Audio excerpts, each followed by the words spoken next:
Hi everyone, good morning. आज ये भाई फटाफट से स्टार्ट करते हैं अपनी class. Come fast. Good morning. जब जागो तभी सवेरा है। आजो।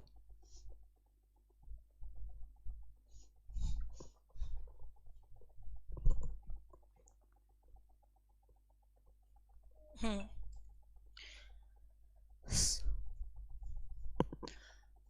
सो हम कर रहे हैं अपना चैप्टर वाइज सीडीपी का सीरीज, जो कि हर एक टीचिंग एग्जाम के लिए इंपॉर्टेंट है। उसी सीरीज को हम आगे बढ़ाते हैं। आज क्लास नंबर 16 है अपनी। 14-15 चैप्टर्स के हम कर चुके हैं ऑलरेडी क्वेश्चन। ठीक है, तो आज जो हम क्वेश्चंस करने जा रहे हैं ये आपके गाइडेंस और परामर्श, जो काउंसलिंग एंड गाइडेंस वाला चैप्टर है, उसके क्वेश्चंस आज हम करने वाले हैं। ठीक है, so let get start. Try करें मेरे साथ साथ फटाफट आंसर करने का। पीडीएफ ऑलरेडी मैंने आपके टेलीग्राम पर भेज दी है। ठीक है, फर्स्ट क्वेश्चन है गाइडेंस प्राइमरी फोकस ऑन। सबसे पहले तो बिल्कुल शॉर्ट में समझ लो गाइडेंस और निर्देशन में डिफरेंस क्या होता है, कंफ्यूज मत होना। गाइडेंस क्या होता है, आप किसी को गाइड करते हो, भाई तू ये कर ले, भाई तू ये कर ले, भाई तू ये कर ले, भाई की मर्जी करे या ना करे। ठीक है, तो इस तरीके की होती है गाइडेंस। और काउंसलिंग क्या होता है, काउंसलिंग होता है उससे पर्सनल कनेक्ट होके, मतलब उस पर्टिकुलर बंदे से पर्सनल कनेक्ट होके आप उसके इश्यूज को, उसकी प्रॉब्लम को, मतलब काउंसलिंग एक तरह से, जैसे भाई एक हरियाणवी में कहावत है, मतलब मैं जनरल से एग्जाम्पल दे रही हूँ कि यूं नहीं कहते यार मैं तो टूट गया, वो मेरे को धोखा देके भागी, मतलब एक्सेट्रा एक्सेट्रा। तो उसमें एक दोस्त आएगी बन के हीरोइन, यार है वो है, और वो उसकी काउंसलिंग करेगी। मतलब काउंसलिंग होता है पर्सनल लेवल पे, समझ लो आप। ठीक है, गाइडेंस होता है सिंपल, तुम ये कर लो, तुम्हें ये कर लेना चाहिए जिंदगी में, इस तरीके से। ठीक है, हाँ। तो फर्स्ट है गाइडेंस प्राइमरीली फोकस ऑन। मार्गदर्शन मुख्य रूप से ध्यान केंद्रित करता है क्या, सलाह देने पर, सॉल्विंग ऑल प्रॉब्लम, सभी प्रॉब्लम्स को हल करने पर, हेल्पिंग इंडिविजुअल मेक डिसीजन, व्यक्तियों को निर्णय लेने में मदद करने पर, या कंसंट्रेट करने पर। ठीक है, तो गाइडेंस का मतलब ही क्या होता है, गाइडेंस का मतलब ही होता है helping individual to make decision. भाई गाइडेंस का मतलब ये होता है आप किसी को डिसीजन देना चाहते हो। जैसे मैं कहूँ यार मेरा ना मन कर रहा है मैं जिंदगी में ऐसा कर लूँ ऐसा कर लूँ, फिर मान लो मेरी एक फ्रेंड आके कहती है नहीं यार तू ऐसा नहीं है, तू ऐसा कर ले, देख सही है, ये इस फील्ड में भी बड़े वो हैं, तो ये क्या होता है भाई, ये गाइडेंस होती है। ठीक है, तो helping individual to make decision, व्यक्तियों को डिसीजन लेने में हेल्प करना, दिस इज कॉल्ड गाइडेंस। तो आंसर रहेगा 3। यस, मेरे साथ कोशिश करें आंसर करने का। नेक्स्ट है the major goal of the counselling is. परामर्श का मुख्य उद्देश्य क्या है, परामर्श का मुख्य रूप से उद्देश्य क्या है वो आपको बताना है। सोल्व क्लाइंट प्रॉब्लम, क्लाइंट की समस्याओं को हल करना, मतलब जो भी क्लाइंट्स हैं उनकी प्रॉब्लम को हल करना।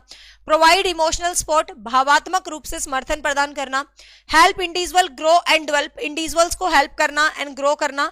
ठीक है, इंडिविजुअल्स को हेल्प करना और ग्रो करना। Motivate academic achievements. देखिएगा the major goal of counselling, ये कहता है काउंसलिंग का मुख्य उद्देश्य क्या है, परामर्श का मुख्य उद्देश्य क्या है। तो परामर्श क्या होता है, क्लाइंट की प्रॉब्लम को सोल्व करना, भाई किसी भी समस्या को आपने उठा के सोल्व कर दिया। प्रोवाइड इमोशनल सपोर्ट, भावात्मक समर्थन भी प्रदान करते हो। काउंसलिंग के अंदर आप कहीं ना कहीं बच्चे को भावात्मक समर्थन भी प्रदान करते हो। लेकिन help individual to grow develop, इन व्यक्तियों का, इंडिविजुअल्स ध्यान रखना इसके अंदर इंडिविजुअल्स होता है, आप इंडिविजुअल फेस टू फेस एक व्यक्ति की हेल्प करते हो। ठीक है, तो यहां पर क्या रहेगा, हेल्प इंडिविजुअल्स। जब भी इंडिविजुअल शब्द आए, मतलब काउंसलिंग के अंदर फेस टू फेस होता है एक ही व्यक्ति को। अब गाइडेंस तो मैं तुम्हें रोज देती हूँ, यहाँ खड़ी होके मैं तुम्हें बहुत सारी गाइडेंस देती रहती हूँ, ये कर लो भाई, ये कर लो, ये कर लो, ये कर लो, तो ग्रुप में भी दे देती हूँ। लेकिन जब काउंसलिंग होती है ना, तो काउंसलिंग के लिए पर्टिकुलर मुझे उसी बंदे को अपने सामने बिठाना, बैठ जा भाई तेरी क्या बीमारी है बता, समझ रहे हो। तो काउंसलिंग के अंदर इंडिविजुअल सपोर्ट होता है। तो आंसर रहेगा 3। यस, नेक्स्ट है which type of guidance is best suited of the career plannings. आपको जिंदगी में किसी भी तरीके से कैरियर में कोई प्लानिंग करनी है कि भाई मैं ये बनूंगा, मैं वो बनूंगा, तो कौन सी प्रकार की गाइडेंस आपके लिए बढ़िया रहेगी। एजुकेशनल, यहां पर आप छोटी सी गलती करोगे, ध्यान से देखना। एजुकेशनल मतलब शैक्षिक रूप से काउंसलिंग, वोकेशनल गाइडेंस, व्यवसायिक काउंसलिंग गाइडेंस, या व्यक्तिगत मार्गदर्शन, पर्सनल मार्गदर्शन, या ग्रुप मार्गदर्शन। तो देखिएगा आप ये चाह रहे हो भाई, आप ये योजना कर रहे हो कि आपको क्या कैरियर चूज करना है, आप जिंदगी में कौन सा ऑप्शन चूज करोगे, तो इस चीज के लिए हम जो वर्ड यूज करते हैं वो वोकेशनल करेंगे, ध्यान रखना एजुकेशनल नहीं करेंगे, ठीक है। जब आपकी जॉब की बात चल रही है तो वो हमेशा प्रोफेशनल वोकेशनल हो जाता है, ठीक है। तो आंसर कहीं एजुकेशनल मत कर देना कि भाई नौकरी, शिक्षा प्राप्त करके नौकरी मिलेगी, वो तुम्हें मिल रही है अलग बात है ना। हाँ, नौकरी से याद आई, बहुत सारे बच्चों की डिमांड थी कि एक ऐसी वीडियो बनाओ, हम फ्रेशर्स हैं, हमें यही नहीं पता नौकरी का प्रोसीजर क्या है, तो इस क्लास के बाद एक वीडियो बनाऊंगी स्टेप टू स्टेप, शुरू से लेकर एंड तक, भाई हरियाणा में जॉब कैसे मिलती है, ठीक है, सभी लेवल्स की लास्ट में। तो यहाँ पर आंसर रहेगा 2, क्योंकि मैंने कमेंट देखे, बहुत नए स्टूडेंट हैं जिनको बेचारों को जो एचपीएससी के रिजल्ट शेयर कर रही हूँ तो वो कहते हैं एचपीएससी क्या है, ठीक है। तो इसलिए मुझे लगा वो वीडियो बनानी जरूरी है तुम्हारे लिए। काउंसलिंग इज बेस्ड ऑन, परामर्श आधारित होता है, डायरेक्टिव टीचिंग निर्देशात्मक शिक्षण पर, ठीक है, प्रॉब्लम सॉल्विंग एटीट्यूड किसी समस्या के समाधान पर आधारित होता है, कमांडिंग स्किल किसी आदेश पर आधारित होता है, या किसी पनिशमेंट पर आधारित होता है। तो आपको पता है काउंसलिंग का मतलब ही क्या है, भाई तेरी दिक्कत क्या है मैं उसको सोल्व करूंगा, ठीक है ना। तो प्रॉब्लम सॉल्विंग अप्रोच पर बेस्ड होता है, जो काउंसलिंग होता है वो किस पर होता है भाई, प्रॉब्लम सॉल्विंग बेस्ड पर अप्रोच होता है। तो आंसर रहेगा 2, ठीक है, आंसर क्या रहेगा भाई, 2 रहेगा। नेक्स्ट है, हाँ नेक्स्ट है, which of the following is not a characteristic of guidance, निम्न में से कौन सा मार्गदर्शन का लक्षण नहीं है, which is not the characteristic of guidance, कि निम्न में से कौन सा गाइडेंस का लक्षण नहीं है। डेवलपमेंटल इन नेचर, जो गाइडेंस होती है वो डेवलपमेंटल होती है नेचर में, मतलब हाँ भाई, क्योंकि किसी को आप गाइड कर रहे हो तो डेफिनेटली वो डेवलपमेंटल तो होगा नेचर में, ठीक है। फोकस्ड ऑन इंडिविजुअल डिफरेंसेस, व्यक्तिगत विभिन्नताओं पर फोकस करता है, कि एक बंदा अलग है तो उसको अलग तरीके से गाइडेंस करेंगे, दूसरा अलग है तो अलग तरीके से, एक दूसरे को अलग अलग गाइड करते हैं।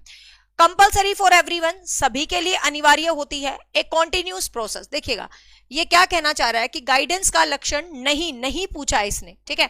तो गाइडेंस जरूरी नहीं है सबके लिए है भाई, किसी को गाइडेंस चाहिए गाइडेंस दो, फालतू में अपनी कहते हैं ना हर सलाह मुफ्त में देने की क्या जरूरत है। तो this is not for everyone, सबके लिए कंपलसरी नहीं है भाई, कोई बंदा अपने आप में सही है, वो कहता मुझे जरूरत ही नहीं है गाइडेंस की, तो मत दो भाई उसको गाइडेंस, क्या जबरदस्ती है ना। तो आंसर रहेगा 3। नेक्स्ट है, the most important element of counselling, परामर्श का सबसे महत्वपूर्ण एलिमेंट क्या है, परामर्श का सबसे महत्वपूर्ण एलिमेंट क्या है, एम्पैथी, सिंपैथी, क्रिटिसिज्म या जजमेंट।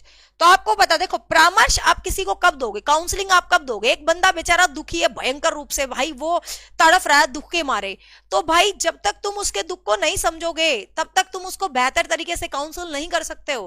कहते ना दूसरे के दुख को अपना समझना, तभी आप उसको बेटर वे में सजेस्ट कर पाओगे कि भाई तेरी जिंदगी में ये प्रॉब्लम है, इसकी समस्या मेरे को बड़ा महसूस हो रहा है यार, तेरे साथ ये हुआ, मैं बिल्कुल फील कर रही हूँ दिल से, है तो ये डायलॉग से ही तुम उसको काउंसिल कर सकते हो।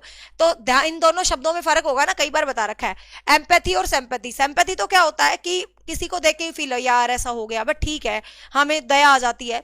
एम्पैथी का मतलब उसके दुख को हम खुद भी फील कर सकते हैं। तो आप बेटर काउंसलर तभी बन सकते हैं जब आप उस अगले बंदे की फीलिंग को महसूस कर सकते हैं। तो सिंपैथी से काम नहीं चलेगा, एम्पैथी यहां पर होनी चाहिए, ठीक है। तो आंसर रहेगा 1। सिंपैथी एम्पैथी का यही फर्क है, सिंपैथी में जस्ट हम फील करते हैं कि यार दुख है ऐसा है, और एम्पैथी में हम बिल्कुल उसको महसूस करते हैं, अपने ऊपर लेके महसूस करते हैं। तो ये फर्क होता है सिंपैथी और एम्पैथी में। नेक्स्ट है, ग्रुप गाइडिंग्स इज यूजफुल, समूह मार्गदर्शन उपयोगी होता है, सॉल्विंग पर्सनल इश्यूज। अब आपको पता, देखो जहां भी समूह आ जाता है तो समूह के अंदर कभी भी पर्सनल इश्यूज तो नहीं होंगे भाई। जब ग्रुप की ही कहानी आ गई तो ग्रुप के अंदर पर्सनल इश्यूज का तो लेना देना ही नहीं है, ठीक है। जब ग्रुप की कहानी आ गई तो पर्सनल इश्यूज का ग्रुप से कोई लेना देना नहीं है। एड्रेसिंग कॉमन कंसर्न, किसी कॉमन समस्याएं जो सार्वभौमिक है, यूनिवर्सल है, सबके साथ समस्या आती है उनको सुलझाना है। टीचिंग डिसिप्लिन, अनुशासन आप सिखाना चाहते हो लोगों को, डिसिप्लिन आप सिखाना चाहते हो, या टेस्टिंग नॉलेज, ज्ञान का परीक्षण करना। तो आपको पता ग्रुप का मतलब ही क्या होता है भाई। पूरे ग्रुप में मैं वही बात तो बताऊंगी जो बात सबके लिए कॉमन होगी। मैं कहूंगी यार इस बंदे की भी यही प्रॉब्लम है, इसकी भी यही प्रॉब्लम है। जैसे कि बहुत सारे कमेंट मैंने देखे कि मैम हमें तो यही नहीं पता ये टीचर बनने की जर्नी क्या होती है, बहुत फ्रेशर है स्टूडेंट, है ना, सबको नहीं पता होगी सारी चीजें। तो फिर मुझे लगा यार तो कॉमन प्रॉब्लम है, तो इसको कॉमन तरीके से गाइड करेंगे, मतलब एक कॉमन वीडियो बना देंगे इसके लिए, ठीक है ना। तो कॉमन समस्याओं को ही कॉमन तरीके से ग्रुप में क्या किया जाता है, गाइड किया जाता है। तो आंसर रहेगा बी। नेक्स्ट है, which counselling approach focus the client centred therapy, कौन सा परामर्श दृष्टिकोण क्लाइंट सेंटर्ड चिकित्सा पर काम करता है। क्लाइंट सेंटर का मतलब भाई जो तुझे चाहिए मैं उस पे काम कर रहा हूं, भाई मैं तेरे लिए बहुत ही ज्यादा मतलब वो हूं, डेडिकेटेड हूं, तेरी जो ख्वाहिश है मैं उस पे काम करूंगा। तो ये कौन से प्रकार से काम करेंगे आप? मनोविश्लेषणात्मक तरीके से, साइको एनालिटिकल तरीके से, बिहेवियरिज्म अप्रोच व्यवहारिक तरीके से, ह्यूमनिस्टिक अप्रोच मानवतावादी दृष्टिकोण से, या कॉग्निटिव अप्रोच। अब यहां पर आप दो को लेके कंफ्यूज हो जाओगे, एक तो यहां पर ह्यूमनिस्टिक अप्रोच और एक साइको एनालिटिकल, है ना, दो, बाकी तो पता है आपको। ये देखो कौन सा परामर्श दृष्टिकोण, क्लाइंट केंद्रित चिकित्सा। भाई मैं तुझे सेंटर मान रहा हूं, जो तेरी फीलिंग वही मेरी फीलिंग, जो तू फील कर रहा वही मैं फील कर रहा हूं, उसी को सेंटर मान के मैं तेरे को गाइडेंस और मतलब काउंसलिंग करने वाला हूं। ठीक है, अब ध्यान से देखिएगा, ये तो होगा नहीं आपको पता और ये भी नहीं होगा। अब मानवतावादी ह्यूमनिस्टिक अप्रोच के अंदर क्या होता है? मानवतावादी अप्रोच क्या कहती है? यही तो कहती है ह्यूमनिज्म, भाई जो तेरी प्रॉब्लम वही मेरी प्रॉब्लम, जो तेरी समस्या वही मेरी समस्या।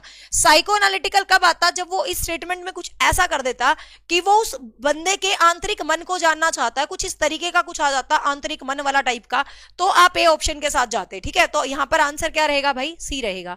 ठीक है, आंसर क्या रहेगा? सी। नेक्स्ट है the primary purpose of educational guidance is, शैक्षणिक मार्गदर्शन का मुख्य उद्देश्य क्या होता है? सॉल्विंग द इमोशनल इश्यूज, आपके भावात्मक समस्याओं को हल करना। सॉल्विंग द कैरियर डिसीजन, आपके कैरियर के डिसीजंस को करना, यहां पर भी वही छोटी सी गलती मत करना। एनहेंसिंग एकेडमिक परफॉर्मेंस, शैक्षणिक दृष्टिकोण को सुधार करना, या संघर्षों को हल करना, या आपकी लाइफ में क्या क्या कॉम्प्लिकेशंस आ रहे हैं उनको आप क्या करोगे भाई? हल करोगे।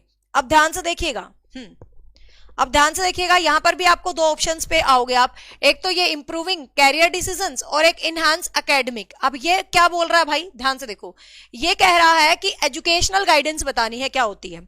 तो एजुकेशनल गाइडेंस के अंदर आपकी शिक्षा के स्तर को ही सुधारना है, शिक्षा ही मैटर करेगी, तो इनहेंस होगा एकेडमिक परफॉर्मेंस, तो आपकी एकेडमिक परफॉर्मेंस ही एनहेंस होगी। यहां पर आपको ध्यान रखना है, आंसर यहां पर सी रहने वाला है। दो आंसर कब रहता? जब वोकेशनल गाइडेंस होती। ठीक है, जब आपकी व्यावसायिक निर्देशन हो जाता तो आप वोकेशनल की इसके साथ जाते। तो आंसर क्या रहेगा भाई? 3 रहेगा। आंसर क्या रहेगा? 3। यस, आ जाओ। नेक्स्ट देखिएगा, विच type of counselling focus of the mental health issues, कौन सा परामर्श मानसिक स्वास्थ्य समस्याओं पर ध्यान केंद्रित करता है? ठीक है, तुम कहोगे यार मैडम कैसी कैसी हरकतें करती है, बट भी है ना कोट कुछ एक्सेस में भारी है, मेरे को तो है ना सुहा नहीं रहा, ऐसे मेरे हाथ नहीं उठ रहे पढ़ाने के लिए, सो सॉरी, है ना। पर मैं ना अनकंफर्टेबल फील करती हूँ ना, मुझसे ना फिर पढ़ाया नहीं जाता, ऐसे मतलब दुखी सी हो रखी थी मैं हाथ ऊपर नहीं जा रहे थे, भारी बहुत है, क्योंकि ये बाजू भी भारी होगी ना लाइक स्वेटर की, इसलिए। हाँ, तो मेरे से ऐसे अनकंफर्टेबल रहा नहीं जाता भाई, सॉरी फॉर डिस्टर्बेंस। अब मजे से पढ़ाएंगे। मैं परेशान सी हो रही थी, ऐसे हाथ ही ऊपर नहीं जा रहे थे मेरे, क्योंकि ये भी बाजू मोटी और वो भी बाजू मोटी। चलो नेक्स्ट है, लाइव है, छोटी छोटी शहरों में से बड़ी बड़ी बातें होती रहती है। Which type of counselling focus on the mental health issues, कौन सी काउंसलिंग है जो मेंटल हेल्थ इश्यूज पर फोकस करती है, वो आपको बताना है। कैरियर, तो कैरियर का मेंटल हेल्थ से क्या ही लेना देना है भाई, ये बात अलग है कि हमारे बालकों को कैरियर नहीं मिले तो वो मेंटली डिस्टर्ब हो जाते हैं, मेंटली डिस्टर्ब होने की जरूरत नहीं है, मिल जाएगा। एजुकेशनल तो है ही नहीं, व्यवसायिक है ही नहीं, साइकोथेरेपी है, आपको पता है मनोचिकित्सक, जब आपके मेंटल लेवल पर मन के स्वास्थ्य पर कोई असर पड़ता है तो उसको हम साइकोथेरेपी बोलते हैं। तो आंसर क्या रहेगा भाई? बी रहेगा, साइकोथेरेपी। नेक्स्ट है, which skill is the most important for the counsellor, एक परामर्शदाता के लिए सबसे महत्वपूर्ण चीज क्या होती है? एक परामर्शदाता हो आप, ठीक है, आपको किसी को परामर्श देना है तो आपके लिए सबसे जरूरी स्किल क्या है वो आपको बताना है। लिसनिंग मतलब सुनने की क्षमता होनी चाहिए। आगे देखो, स्पीकिंग मतलब बोलने की क्षमता होनी चाहिए। लेखन, लेखने का क्या ही मतलब है, लेखने का कोई दूर दूर तक मतलब नहीं है। टाइम मैनेजमेंट का भी कोई मतलब नहीं है। यदि आप अच्छे परामर्श अध्यापक हैं, आप अच्छे बंदे हो, तो हमेशा आपके अंदर लिसनिंग की क्वालिटी होनी चाहिए। अरे भाई तुम सुनोगे ही नहीं दूसरों के दुख दर्द को, तो मतलब उसको हल कैसे करोगे? समझ रहे हो? तो आपके अंदर लिसनिंग की क्वालिटी क्या है? बहुत ज्यादा अच्छे तरीके से होनी चाहिए, क्योंकि आप सुनोगे ही नहीं बेचारे बंदे की, तो तुम मतलब उसको सोल्व काहे करोगे? ठीक है, तो लिसनिंग बहुत जरूरी है। स्पीकिंग जरूरी नहीं है भाई, आप परामर्श दे रहे हो, बोल के दे रहे हो, ठीक है, लेकिन उसको महसूस करो पहले उस बंदे की प्रॉब्लम क्या है। ठीक है, तो लिसनिंग सबसे इंपॉर्टेंट स्किल है। नेक्स्ट है, which type of the counselling focus on the mental health issues, ये क्वेश्चन सेम रिपीट हो गया। आगे चलते हैं, a diagnostic test of guidance is used to, मार्गदर्शन में एक डायग्नोस्टिक परीक्षण, मतलब हिंदी में निदानात्मक है यहां पर, ठीक है, ये कह रहा है भाई एक डायग्नोस्टिक टेस्ट है गाइडेंस के अंदर, वो क्या है आपको बताना है। सोल्व एकेडमिक इशू, आपके एकेडमिक इश्यूज को सोल्व करना, ठीक है। Identify the individual strength and weakness, किसी की इंडिविजुअल वीकनेस और स्ट्रेंथ को आइडेंटिफाई करना। प्रोवाइड कैरियर एडवाइस, कैरियर की एडवाइस देना, या मोटिवेट द स्टूडेंट्स, या स्टूडेंट्स को मोटिवेट करना। तो आपको पता है भाई, जब भी आपको किसी भी तरीके से डायग्नोस्ट आ जाए, तो डायग्नोस्टिक का मतलब ही क्या होता है कि just come out the weakness, कि भाई तेरे में क्या दिक्कत है, क्या तेरी वीकनेस है, क्या तेरी स्ट्रेंथ है, उनको मैं पता करना चाहता हूं, ठीक है। तो वीकनेस एंड स्ट्रेंथ, तो identify the individual strength and weakness. तो आंसर क्या रहेगा 2। यस, जो बी आंसर दे रहे हैं, शाबाश, बी आंसर दे रहे हैं, सब सही दे रहे हैं, वेरी गुड दे रहे हैं। यस, नेक्स्ट पे चलते हैं। नेक्स्ट है the first step of the counselling process, परामर्श प्रक्रिया का पहला स्टेप क्या है। परामर्श आप किसी को करना चाहते हो, किसी को काउंसलिंग करना है, कोई बंदा आपके पास आया है, उसको काउंसलिंग चाहिए, तो आप सबसे पहले क्या करेंगे, गोल सेटिंग, लक्ष्य निर्धारित कर लेंगे कि भाई मैंने ये करना है, तेरा ये अचीव करवा देना, तेरा ये करवा देना है। या एस्टैब्लिशिंग ए रिलेशनशिप, आप रिलेशनशिप को एस्टैब्लिश करेंगे कि भाई ये तेरी समस्या है, ये तेरी प्रॉब्लम है, तो तेरे साथ ये। एनालिजिंग द प्रॉब्लम, समस्याओं का विश्लेषण करेंगे या आप समाधान करेंगे। अब यहां पर छोटी सी प्रॉब्लम है, ध्यान से समझने का। अब आपको सरफेस लेवल पर देखने में क्या लग रहा होगा कि भाई आप एनालिसिस करेंगे प्रॉब्लम का, भाई प्रॉब्लम ही एनालिसिस नहीं होगी तो आप समस्या का समाधान कैसे करेंगे। बट ध्यान से सुनिएगा, काउंसलिंग क्या होता है। काउंसलिंग मैंने आपको बताया, दुख दर्द को समझना, किसी की फीलिंग को समझना। तो आपके पास कोई बंदा आया है, सबसे पहले आप उससे एक कनेक्टिविटी फील करेंगे, मतलब भाई उसको ये महसूस करवाएंगे कि तू टेंशन ना ले, क्योंकि काउंसलिंग बंदा कब लेने आएगा, जब उसके बहुत बड़े बड़े गुप्त राज छुपे होंगे, समझ रहे हो। तो बंदा पहले यही फील करवाएगा, डॉक्टर या जो भी है काउंसलर, कि तू टेंशन ना ले, तू मेरे पास आया, तेरे राज मेरे पास दफन हो जाएंगे जैसे तेरे पास दफन है, समझ रहे हो ना आप। तो भाई सबसे पहले वो रिलेशनशिप बिल्ड करेगा, उसको एहसास दिलवाएगा कि भाई तू सही बंदे के पास आया, और फिर क्या करेगा, भाई बता तेरी दिक्कत क्या है, उसको उस पर ट्रस्ट हो जाएगा, तो वो अपनी प्रॉब्लम उससे शेयर कर देगा, ठीक है। तो आंसर रहेगा 2। मैंने बताया ना, काउंसलिंग पर्सनल होती है, इमोशनल होती है, मुद्दों पर होती है ना, गाइडेंस किसी कोई भी हो जाती है। नेक्स्ट है which of the following is a group counselling technique, निम्न में से कौन सी एक समूह परामर्श टेक्निक होती है। समूह में परामर्श यदि आपको देना है तो कैसे देंगे आप, इंटरव्यू के माध्यम से, मतलब साक्षात्कार के माध्यम से, रोल प्ले के माध्यम से, कोई भूमिका निभाने के माध्यम से, मनोचिकित्सा, केस स्टडी। तो आपको पता, देखो साइकोथेरेपी इंडिविजुअल पर्सन की होती है, एक बंदे की, केस स्टडी इंडिविजुअल पर्सन की होती है, इंटरव्यू इंडिविजुअल पर्सन का होता है, लेकिन जो रोल प्ले है तो वो किसके अंदर हो जाएगा भाई, ग्रुप के अंदर हो जाएगा। तो रोल प्ले जो है ग्रुप के अंदर हो सकता है, आपको पता है, ठीक है। आंसर रहेगा 2। मैम आज कैसे क्वेश्चन है, फर्स्ट टाइम कर रहे हैं, मैंने तो चैप्टर बहुत अच्छे से पढ़ा रखा है, गाइडिंग चैप्टर है ये, काउंसलिंग एंड गाइडेंस। एक क्वेश्चन आता है स्टेट में हमेशा, टीजीटी पीजीटी में हर बार, रिकॉर्ड है आज तक तो हमेशा आया है एक क्वेश्चन। तो आंसर रहेगा रोल प्ले। गाइडेंस और निर्देशन कितना इंपॉर्टेंट तो चैप्टर है, आरपीएससी में भी क्वेश्चन आता है। ऑडियो में कोई दिक्कत नहीं है बेटा, जो बार बार बोल रही है ऑडियो में दिक्कत है, आई थिंक आपके पर्सनल फोन में इशू है। इतने सारे बच्चे पढ़ रहे हैं, किसी को कोई दिक्कत तो नहीं है ना ऑडियो में, मैं किसी से क्यों पूछूं, मैं खुद ही ना देख लूं। रोल प्ले कुछ भी, गाइडेंस और निर्देशन कितना इंपॉर्टेंट तो चैप्टर है, आरपीएससी में भी क्वेश्चन आता है, कुछ ही नहीं है दिक्कत। देखिए नेक्स्ट है educational guidance is concern with, शैक्षणिक मार्गदर्शन संबंधित होता है सोशल इश्यू से, लर्निंग डिफिकल्टी से, करियर अपॉर्चुनिटीज से, तो या फिजिकल, तो ये कई बार आ चुका है, आपको पता है, लर्निंग डिफिकल्टीज से संबंधित है। नेक्स्ट है directive counselling is also known as, निर्देशनात्मक परामर्श को किस नाम से जाना जाता है। निर्देशक एक गाइडेंस होता है, एक नॉन, मतलब एक आपका क्या होता है, गाइडेंस डायरेक्टिव होता है, एक नॉन डायरेक्टिव होता है। तो डायरेक्टिव काउंसलिंग का मतलब क्या होता है, जिसमें काउंसलर ही डोमिनेट रहता है, कहते हैं जैसे हम सिंपल भाषा में बोलते हैं टीचर सेंटर्ड और स्टूडेंट सेंटर्ड।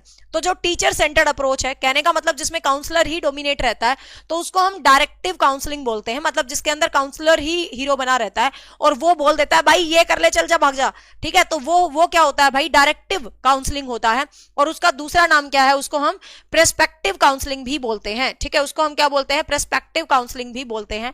और नॉन डायरेक्टिव होता है जिसके अंदर आपका काउंसलर लेने वाला डोमिनेटिंग होता है, उसको ज्यादा प्रेफरेंस दी जाती है, ठीक है। तो आंसर रहेगा 3। नेक्स्ट है family counselling is an example of, पारिवारिक परामर्श किसका उदाहरण है? एजुकेशन का, वोकेशनल का, ग्रुप का या पर्सनल काउंसलिंग का? तो जो पारिवारिक काउंसलिंग है वो किसका उदाहरण है? तो सीधी सी बात है परिवार है, ये मेरा पर्सनल मैटर है भाई, तो सीधी सी बात है किसका है? ये पर्सनल काउंसलिंग का उदाहरण है, क्योंकि family is a part of, family is personal, simple सी बात है, ठीक है, पर्सनल काउंसलिंग है। नेक्स्ट है the main focus is rehabilitation counselling is, पुनर्वास परामर्श, ठीक है। रिहैबिलिटेशन आपको पता है उनके लिए होता है जो डिसेबल्ड के लिए होता है, ठीक है। तो एजुकेशनल इंप्रूवमेंट, ओवरकम डिसेबिलिटीज, तो विकलांगता को दूर करने के लिए होती है ये काउंसलिंग, ठीक है। तो रिहैबिलिटेशन से ये आपको समझ आ जाएगा, पुनर्वास ये वो, तो ये कई बार कड़े हुए डिस्कस है हमारे क्वेश्चन। तो ओवरकमिंग डिसेबिलिटीज, तो ये डिसेबिलिटीज को ओवरकम करने से संबंधित होती है, तो आंसर क्या रहेगा भाई? बी रहेगा। यस, आंसर क्या रहेगा? बी रहेगा। ये मैंने साथ में डाल दिया है क्योंकि पीडीएफ मैंने टेलीग्राम पे डाली है, कुछ बच्चों को कंफ्यूज रहता है कि गाइडेंस परामर्श में क्या फर्क है, ठीक है। तो ये शॉर्ट में सारा फर्क यहां पर लिखा हुआ है। गाइडेंस एक प्रोसेस है इंडिविजुअल की हेल्प करने में, डिसीजन देने में, प्रॉब्लम सोल्व करने में, चाहे वो एजुकेशन में है, करियर में है, पर्सनल मैटर है, कोई भी है, मतलब सिर्फ हम हेल्प करते हैं, ठीक है। लेकिन जो काउंसलिंग है वो इन डेप्थ होती है, उसके अंदर इंडिविजुअल को सपोर्ट किया जाता है, उनकी फीलिंग्स, उनके थॉट्स, उनके बिहेवियर, सारी प्रॉब्लम को देखा जाता है, ठीक है ना। जो गाइडेंस होती है वो एक तरह से फोकस करती है, बस एक डायरेक्शन, एक advice. Guidance is a kind of advice, भाई आप किसी को सलाह दे रहे हो, माने ना मान भाई तेरी मर्जी है, ठीक है। लेकिन जो काउंसलिंग होती है इसके अंदर स्पेसिफिक आप रेमेडी प्रोवाइड करते हो, पर्सनल इमोशंस जुड़ते हो बच्चों को, उसकी देते हो सारा अप्रोच, ठीक है। ये आपकी डायरेक्टिव है, मतलब नॉन डायरेक्टिव एक्सप्लोरेशन। इसके अंदर क्लाइंट सेंटर्ड होती है ज्यादातर, इसमें बंदा अपनी मर्जी से बोल देता है भाई ये कर ले वो कर ले, ठीक है ना। ये शॉर्ट टर्म होती है क्योंकि गाइडेंस तो मैंने तुम्हें 5 मिनट दी, फिर कहानी खत्म, तुमने मेरी मानी या ना मानी तुम्हारी मर्जी, ठीक है ना। हाँ, तो यहां पर ये क्या है भाई? शॉर्ट टर्म होती है, और ये क्या होती है भाई? लॉन्ग टर्म होती है, आपको ध्यान रखना है, ठीक है। फोकस एरिया जो गाइडेंस होती है उसमें आपका कैरियर हो सकता है, आपके कुछ प्रैक्टिकल डिसीजंस हो सकते हैं, और जो गाइडेंस होती है उसके अंदर कुछ इमोशनल इश्यूज होते हैं आपके, ठीक है। हाँ, गाइडेंस के अंदर आपको इन्फॉर्मेशन देते हो, एडवाइस देते हो, डायरेक्शन देते हो किसी स्थिति के ऊपर। कोई सिचुएशन है, बंदा आ गया यार ये मेरे दिक्कत हो रही है यार बताइए, बस सिंपल आप बता दोगे, ठीक है। यहाँ पर लिसनिंग एक्टिविटी है, ट्रस्ट बिल्ड होता है, फैसिलिटेट करते हैं, मतलब सेल्फ डिस्कवरी होती है, यहाँ पर ये सब कुछ होता है, ठीक है। हाँ, इसके अंदर आपको इन्फॉर्मेशन दोगे, कोई भी डायरेक्शन बेस्ड, भाई जो बात तुमने करनी है उसके हिसाब से। आई थिंक तुम अब गाइडेंस और निर्देशन को समझ गए होगे। लिसनिंग एक्टिवली बिल्डिंग, बाकी मैं इसका एक शॉर्ट भी बनाऊंगी आज का शॉर्ट मिल गया है बढ़िया वाला, ठीक है भाई। तो इसका मतलब सिर्फ उसको असिस्ट करना होता है, इसका मतलब उसको अवेयर करना होता है, इमोशनल सपोर्ट देना होता है, इंप्रूव करना होता है, ठीक है ना। यहाँ पर सजेशंस होते हैं, अपना खुद का डिसीजन रहेगा बंदे का, बस आपने सजेशन दे दिए उसका डिसीजन है, लेकिन यहाँ पर आपने सजेशन दे दिए, आप जब तक उसकी जड़ को खत्म नहीं कर दोगे तब तक आप उसके साथ जुड़े रहोगे, ठीक है ना। तो ये मैंने क्यों डाल दिया साथ में कि आप पढ़ लेना, क्योंकि पीडीएफ जो है टेलीग्राम पर दे ही देती हूं मैं, ठीक है। क्लियर भाई? तो समझ आ गया ना गाइडेंस काउंसलिंग। अब कुछ और क्वेश्चंस और कर लेते हैं, माइक्रो टीचिंग से रिलेटेड भी साथ साथ।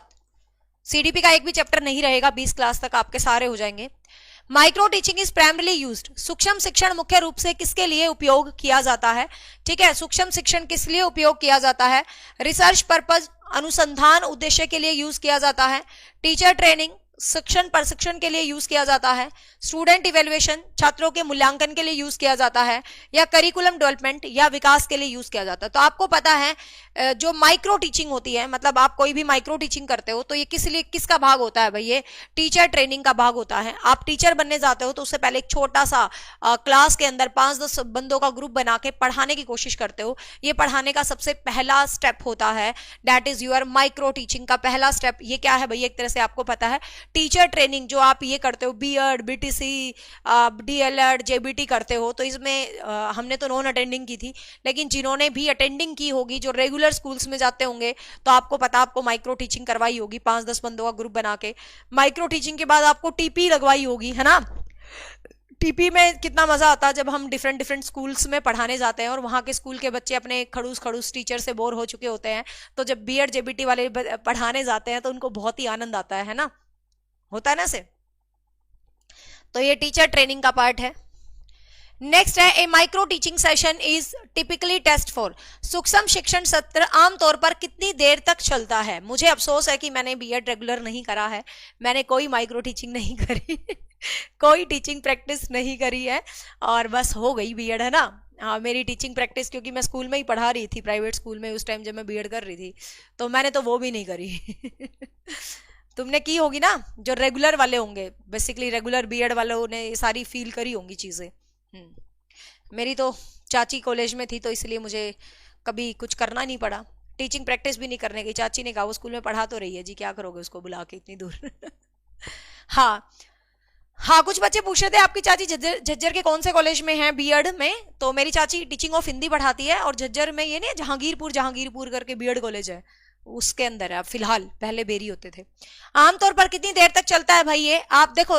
वैसे तो माइक्रो टीचिंग का जो पूरा सर्कल होता है वो 36 मिनट का होता है, ठीक है। सावित्री देवी नाम है उनका, टीचिंग ऑफ हिंदी की बुक भी आती है उनकी, कह रही थी चाची मैंने लिखी है।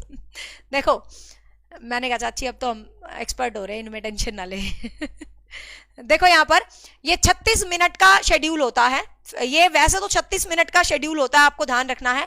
लेकिन यहां पर इसने पूछा है कि टीचिंग सेशन कितनी देर का रहता है, ठीक है ना। कंप्लीट 36 मिनट का रहता है, लेकिन जो टीचिंग सेशन है वो कितना रहता है, 10 से 15 मिनट का रहता है, ठीक है। टीचिंग सेशन कितना रहता है, 10 से 15 मिनट का रहता है। तो आंसर रहेगा 2। नेक्स्ट है, the primary objective of micro teaching is, सूक्ष्म शिक्षण का प्राथमिक उद्देश्य क्या होता है। इवेलुएट स्टूडेंट, छात्रों का मूल्यांकन करना, ठीक है। इवेलुएट स्टूडेंट, छात्रों का मूल्यांकन करना, मैं तो सिर्फ प्रैक्टिकल देने गई थी। छात्रों का मूल्यांकन करना। डेवलप टीचिंग स्किल्स, शिक्षण कौशल को विकसित करना। डिजाइन लेसन प्लान, पाठ योजना को बनाना।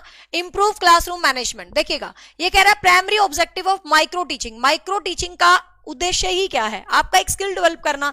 भाई एक इंडिविजुअल स्किल पर काम करता है माइक्रो टीचिंग, तो डेवलप टीचिंग स्किल, तो आपका कोई ना कोई टीचिंग स्किल डेवलप करना, यही माइक्रो टीचिंग का मेन मकसद होता है, ठीक है। तो आंसर रहेगा 2। नेक्स्ट है, which is not characteristic of micro teaching, निम्न में से कौन सा सूक्ष्म शिक्षण का गुण नहीं होता है, आपको बताना है। Focus on a single skill, एकल कौशल पर ध्यान केंद्रित करना, मतलब एक फोकस करना सिंगल स्किल के ऊपर। रियल क्लासरूम तो होता है भाई, इसने पूछा कौन सा गुण नहीं होता, ठीक है। तो ये एक ही स्किल पर फोकस करता है, ध्यान रखना, माइक्रो टीचिंग एक ही स्किल पर फोकस करती है, बिल्कुल ठीक है। रियल क्लासरूम एनवायरनमेंट नहीं मिलता भाई, 5-10 बच्चों में आपको 58 बच्चों का एनवायरनमेंट कैसे मिल जाएगा, ये तो एक लिमिटेड होता है, ठीक है, लिमिटेड होता है, आपको पता है। फीडबैक बहुत जरूरी होती है, तो real classroom environment micro teaching के अंदर नहीं मिलता है, ध्यान रखना। माइक्रो टीचिंग छोटा सा ग्रुप होता है, वो आपको क्लासरूम की वाइब्स नहीं दे सकता कभी भी। तो आंसर रहेगा 2। कौन सा गुण नहीं है, 2 नहीं है। नेक्स्ट है, the feedback in micro teaching is provided by, सूक्ष्म शिक्षण के अंदर जो फीडबैक दी जाती है वो किसके द्वारा दी जाती है। तो आपको पता, जब आप पढ़ाते हो तो आपके जो पीयर स्टूडेंट होते हैं बाकी, वो आपको बताते हैं, या आपका ऑब्जर्वर आपको बताता है कि आपने कैसा पढ़ाया है। तो कौन फीडबैक देता है भाई, रियल टीचर्स, जो आपके पीयर टीचर्स और सुपरवाइजर्स, मतलब जो आपके फ्रेंड होते हैं, साथ बैठे होते हैं 4-5, वो देते हैं, या जो आपको सुपरविजन कर रहा होता है तो वो देता है। तो आंसर रहेगा 2। नेक्स्ट है, the micro teaching help in the mastering, सूक्ष्म शिक्षण किसे निपुण करने में मदद करता है। सूक्ष्म शिक्षण किसे निपुण करने में मदद करता है। जनरल टीचिंग मेथड, सामान्य टीचिंग का एक मेथड, स्पेसिफिक टीचिंग किसी एक विशेष स्पेसिफिक स्किल पर, सिलेबस डिजाइन पर, इवेल्युएशन पर। तो ये एक स्पेसिफिक टीचिंग स्किल है, आपको किसी भी पर्टिकुलर किसी भी एक चीज के लिए, कोई आप कहानी पढ़ा रहे हो, लेखन पढ़ा रहे हो, कुछ भी पढ़ा रहे हो, तो किसी एक स्किल को आपको इनहेंस करता है और स्पेशल आपको क्या करता है, आगे बढ़ाता है, क्या भाई, आपका माइक्रो टीचिंग। तो आंसर रहेगा 2। नेक्स्ट है, the concept of the micro teaching develop by, micro teaching का जो कॉन्सेप्ट है वो किसके द्वारा दिया जाता है। तो माइक्रो टीचिंग का जो कॉन्सेप्ट है वो किसके द्वारा दिया जाता है भाई, रॉबर्ट ग्लेजर के द्वारा दिया गया है। एलन ड्वाइट, इसका पूरा नाम है एलन ड्वाइट, ठीक है, एलन ड्वाइट। एलन ड्वाइट अकेला भी लिखा सकता है, डी एलन ड्वाइट है ना, ऐसा लिखा मिलता है पूरा, या रेयोन, ये भी साथ है। तो एलन ड्वाइट खाली भी लिखा मिल सकता है आपको, या एलन एंड रियोन भी लिखा मिल सकता है। ध्यान रखना, ये क्वेश्चन तो एसरेट 2022 में, एसरेट 2018 में 2 बार आया है। सिंपल माइक्रो टीचिंग किसने दिया है, बस डायरेक्ट ऐसे क्वेश्चन आया था, और एलन डी ड्वाइट पूरा नाम इसका लिखा हुआ था, ठीक है। तो एलन एंड रियान भी हो सकता है। और इसी क्वेश्चन से याद आया, कल की क्लास में हमने एक क्वेश्चन किया था, याद करो, इंडिविजुअल डिफरेंसेस वाला, मतलब जो लास्ट क्लास थी फ्राइडे वाली, तो उसमें हमने क्वेश्चन किया था इंडिविजुअल डिफरेंसेस। इंडिविजुअल डिफरेंसेस किसने दिया, तो मैंने आपको बताया था गाल्टन ने दिया था, याद होगा। लेकिन वहां पर ऑप्शन में डार्विन था, है ना। तो इसके ऊपर मैंने डीप सर्च किया है, ध्यान से सुनिएगा। सबसे पहले जो शब्द होता है ना व्यक्तिगत विभिन्नता, शब्द की बात करें तो ये व्यक्तिगत भिन्नता जो शब्द है ना, शब्द, ये सबसे पहले डार्विन ने ही दिया था, ठीक है। फिर डार्विन ने इसके ऊपर काम नहीं किया, डार्विन ने ये शब्द दिया था, इंडिविजुअल डिफरेंसेस नाम की कोई चीज होती है, तो ये बात डार्विन ने सबसे पहले बोली, लेकिन इसके शिष्य ने इसके ऊपर सारा काम किया, तो इसीलिए हम हमेशा गाल्टन को ही प्रायोरिटी देते हैं इंडिविजुअल डिफरेंसेस में। तो मैंने आपको बताया था गाल्टन ऑप्शन में मिले तो गाल्टन कर देना, नहीं तो फिर आप डार्विन कर देना, ठीक है ना। तो पहली बार ये शब्द डार्विन ने दिया था, लेकिन इस शब्द पर पूरा काम गाल्टन ने किया था, तो इसलिए हम क्रेडिट गाल्टन को ही देते हैं। पीआरटी में भी आया था ये क्वेश्चन, हाँ पीआरटी में भी आ चुका है तो माइक्रो टीचिंग वाला, तो ध्यान रखना। तो डार्विन भी रिलेट करता है इंडिविजुअल डिफरेंसेस से शब्द देने में, ठीक है, बट काम करने में सिर्फ गाल्टन ही है, तो प्रायोरिटी आपको गाल्टन ही देनी है, ऑप्शन में ना हो तो डार्विन। तो ठीक है, ये आपको ध्यान रखना है। नेक्स्ट है, in micro teaching how many skills are typically practice in the one time. Micro teaching में एक समय में कितने स्किल्स के बारे में आप बात करवा सकते हो, मतलब बच्चे को कौन सा कौशल सिखा सकते हो, ज्ञानात्मक, भावात्मक, क्रियात्मक या कोई भी क्वेश्चन है, मतलब एक टाइम में एक ही स्किल सिखाते हैं माइक्रो टीचिंग में, छोटा सा तो टाइम होता है, तो एक समय में आप एक ही स्किल पर काम करोगे, one time one skill. Next है the number of students in the micro teaching. Micro teaching में लगभग कितने स्टूडेंट्स आपके रहते हैं, मतलब कितने स्टूडेंट्स का ग्रुप जो है रहता है, तो माइक्रो टीचिंग में जो ग्रुप रहता है वो 5 से 7 स्टूडेंट्स का रहता है, मैक्सिमम 10 हो सकते हैं, मिनिमम 5, मतलब बेसिकली 7-8 का ही ज्यादा ग्रुप जो है ये रहता है, ठीक है। तो 5 से 10 स्टूडेंट का जो है ग्रुप रहता है, किसमें भाई, माइक्रो टीचिंग में, ज्यादातर 7-8 बच्चे ही बैठते हैं, ठीक है, तो 5 से 10 स्टूडेंट का ग्रुप रहता है। नेक्स्ट है the skill of reinforcement in micro teaching involve. सूक्ष्म शिक्षण में रीइंफोर्समेंट, सुदृढ़ीकरण कौशल में क्या शामिल होता है। इग्नोरिंग रॉन्ग आंसर्स, गलत उत्तर को अनदेखा कर दो, प्रोवाइडिंग फीडबैक, प्रतिक्रिया देना, एनकरेज करेक्ट रिस्पॉन्सेस, सही उत्तर को प्रोत्साहित करना, ठीक है, मतलब जो सही सही उत्तर हैं आप उनको प्रोत्साहित करेंगे, आस्किंग ओपन एंडिंग क्वेश्चंस। क्या कह रहा है ये, रीइंफोर्समेंट किस चीज से मिलेगा, ठीक है, माइक्रो टीचिंग में, ध्यान से देखिए, इग्नोर तो करोगे नहीं आप, ठीक है, इग्नोर रॉन्ग आंसर करोगे तो भाई आपको रीइंफोर्समेंट कैसे मिलेगा, समझो आप, ठीक है। आस्किंग ओपन एंडिंग क्वेश्चंस को पूछने का इतना टाइम नहीं होता है माइक्रो टीचिंग में, इसको भी काट दो। प्रोवाइडिंग फीडबैक, प्रतिक्रिया देना अच्छी चीज है, लेकिन ये कह रहा है रीइंफोर्समेंट कैसे मिलेगा, तो रीइंफोर्समेंट तो तभी मिलेगा जब आप सही उत्तर को प्रोत्साहित करेंगे, तभी तो रीइंफोर्स होएगा, तभी तो पुनर्बलन होएगा, ठीक है। तो encouraging the correct answer, answer रहेगा सी, यस, आंसर रहेगा सी। नेक्स्ट है micro teaching allow teachers. Micro teaching teachers को क्या अलाउ करता है, टीच रियल क्लासरूम, वास्तविक कक्षाओं को पढ़ाना, वास्तविक कक्षा को पढ़ाने जैसा कुछ भी नहीं होता है माइक्रो टीचिंग के अंदर, आपको पता है। Experiment with the new methods, new methods को एक्सपेरिमेंट नहीं करते हैं माइक्रो टीचिंग में। प्रैक्टिस स्पेसिफिक टीचिंग स्किल, विशेष शिक्षण कौशल का एक अभ्यास, एक प्रैक्टिस होता है थोड़ी देर के लिए। कोई भी पर्टिकुलर स्किल टीचर कह देगा चलो आज हम लिसनिंग पे काम करेंगे, चलो आज इस पे काम करेंगे, चलो आज हम क्वेश्चंस पे काम करेंगे, और उसी के ऊपर एक छोटा सा चैप्टर के ऊपर बात की जाती है, तो आंसर रहेगा 3। नेक्स्ट है the skill of stimulus variation focus. उत्तेजना विभिन्नता का कौशल किस पर ध्यान करता है। उत्तेजना मतलब एक्साइटमेंट होती है, आपको पता है, तो एक्साइटमेंट किस स्टेटमेंट में मिल रही है, देख लो। मेंटेनिंग स्टूडेंट इंटरेस्ट, छात्रों का इंटरेस्ट बनाए रखना। गिविंग इमीडिएट फीडबैक, मतलब एकदम से अचानक से इमीडिएटली आप फीडबैक जो है प्रदान कर रहे हो। राइटिंग क्लियर ऑब्जेक्टिव, स्पष्ट उद्देश्य आप लिख रहे हो। मैनेजिंग क्लास डिसिप्लिन, कक्षा में अनुशासन को मैनेज कर रहे हैं। ध्यान से देखिएगा, आपको एक्साइटमेंट क्रिएट रखनी है, तो एक्साइटमेंट बच्चों की कैसी रहेगी, एक्साइटमेंट बच्चों में तभी बनी रहती है जब आप उनका इंटरेस्ट क्रिएट करके रहते हो। हम कोई भी लेक्चर सपोज पढ़ाते हैं तो उस लेक्चर में आपका एक इंटरेस्ट बना रहना चाहिए, तभी आपको मजा आएगा उसको पढ़ने में। यदि आपका इंटरेस्ट ही नहीं बना रहेगा तो क्या खाए मजा आएगा तुम्हें, बिल्कुल भी मजा नहीं आएगा। इमीडिएट फीडबैक के अंदर आपको एक्साइटमेंट नहीं बनी रहती। एक्साइटमेंट का मतलब क्या है, स्टूडेंट उत्तेजित है, क्रेजी है पढ़ने के लिए। तुम कब क्रेजी रहोगे पढ़ने के लिए, जब तुम्हारे इंटरेस्ट को मेंटेन रखा जाएगा पूरे लेक्चर के दौरान। पूरे लेक्चर के दौरान तुम्हें नहीं फील होएगा यार मजा नहीं आ रहा है ना, तो वो चीज बहुत जरूरी है। आंसर रहेगा 1। नेक्स्ट है which of the following is not a teaching skill. निम्न में से कौन सा शिक्षण कौशल नहीं होता है, कौन सा नहीं है। Skill of blackboard writing, blackboard पर लिखना बहुत बड़ा स्किल होता है। If you are the real teacher then use the blackboard, ठीक है, ये तो स्मार्ट बोर्ड आगे हमें फायदा होगा, बढ़िया क्वेश्चंस कौन लिखता। Skill of the classroom control, कक्षा को नियंत्रण रखना, ये भी एक टीचर में स्किल होता है। आप पढ़ा रहे हो, आपकी क्लास कंट्रोल ही नहीं है, क्लास तो चा चा चा चा कर रही है और तुम पढ़ाए जा रहे हो, ऐसा हो सकता है? पॉसिबल ही नहीं हो सकता। जब मैं अध्यापक होती थी, मतलब जब मैं स्कूल्स में पढ़ाती थी, मेरा मतलब तब, और मुझे लगता है ऑनलाइन भी मैं इस चीज को फॉलो करती हूँ, इस रूल को। मेरी क्लास में ना पिन ड्रॉप साइलेंस होती थी, मतलब भाई मतलब प्रिंसिपल ही गुजरता था ना, फ्लैट हो जाता था, क्या क्या मैडम है यार, मतलब क्या कंट्रोल है इस मैडम का, है ना। तो भाई मतलब एक वैल्यू थी हमारी, मतलब हर जगह ना जहां भी मैंने पढ़ा है ना, मतलब touch wood, I am not appreciating myself, I am just try to explain the discipline point, मतलब डिसिप्लिन वाली बात कह रही हूँ कि भाई बच्चे ना बंद जाते थे, जैसे टीचर कहते थे ना बच्चे कंट्रोल में नहीं आते, बच्चे शोर मचाते हैं। मैं कहती कहाँ शोर मचाते हैं यार, पाठ में इतना मजा करवाओ उनको, वो शोर मचाने का उनको वक्त ही ना मिले बड़कों को, है ना। तो मुझे लगता है ऑनलाइन में भी मुझे लगता है कि मैंने इस परंपरा को जारी रखा है।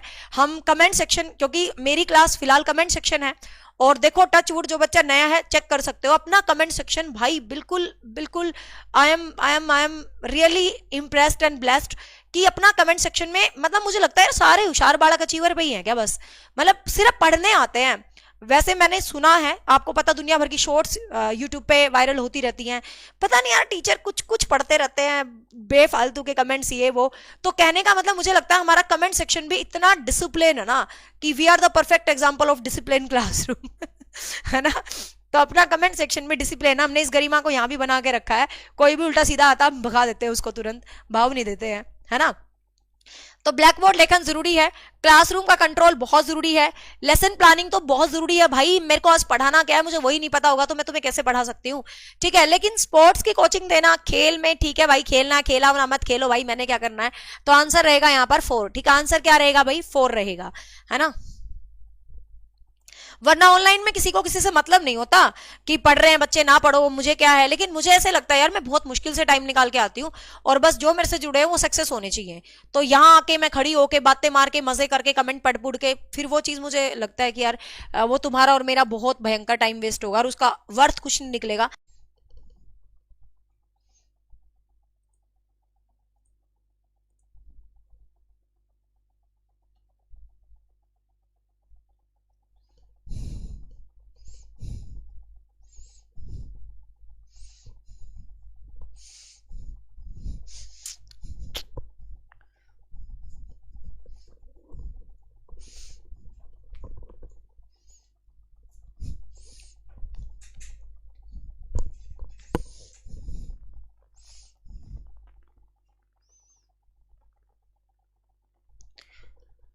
Hi everyone, good morning. आज ये भाई फटाफट से स्टार्ट करते हैं आज की क्लास।